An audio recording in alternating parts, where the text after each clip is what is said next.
In the summer of 1929, a shoe shiner in New York gave stock tips to his customers. That was normal. Taxi drivers talked about shares. Waiters borrowed money to invest. Families believed the stock market was a shortcut to wealth. America felt unstoppable. Factories were running. Cities were growing. The future looked guaranteed. Then, one autumn morning, everything broke. Not slowly, not politely. Confidence vanished. And with it, the American economy collapsed. This was the beginning of the Great Depression, and the reason it still matters is because it didn't start with poverty. It started with belief. October 1929. Wall Street opened like any other day. Then panic spread. Stocks fell, then fell again, then crashed.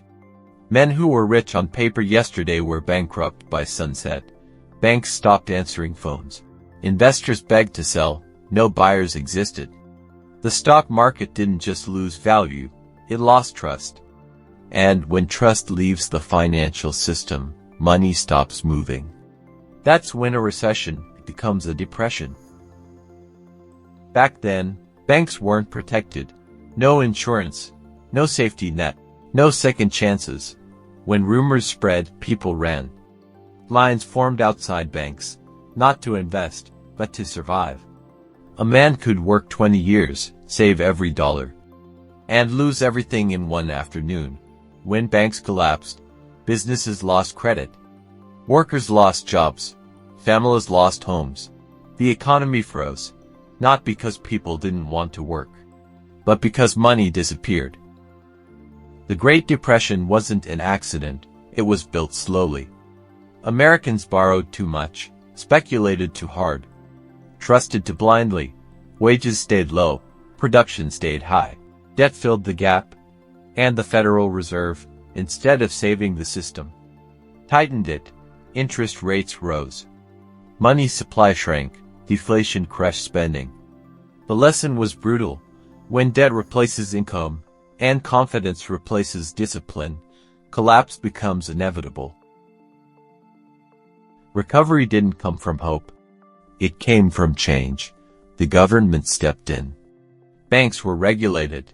Jobs were created. Social Security was born. Financial rules were written. Pain forced America to rebuild smarter. The Depression ended. But it left scars that shaped generations. People who lived through it never trusted markets the same way again. Now pause, look around, record national debt, expensive housing, stock market speculation, consumers living on credit. Sound familiar? This doesn't mean another Great Depression is guaranteed. But it means the conditions rhyme. Today's system is stronger, but also more complex. Banks are safer. The Federal Reserve reacts faster. But confidence is fragile. And confidence always breaks suddenly, not slowly. If it happens again, it won't look like breadlines.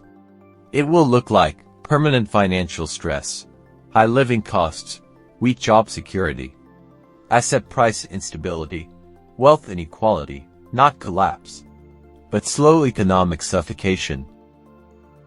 The Great Depression teaches one timeless truth: the economy doesn't break when people are poor. It breaks when people believe risk is gone. Smart Americans don't fear history. They learn from it.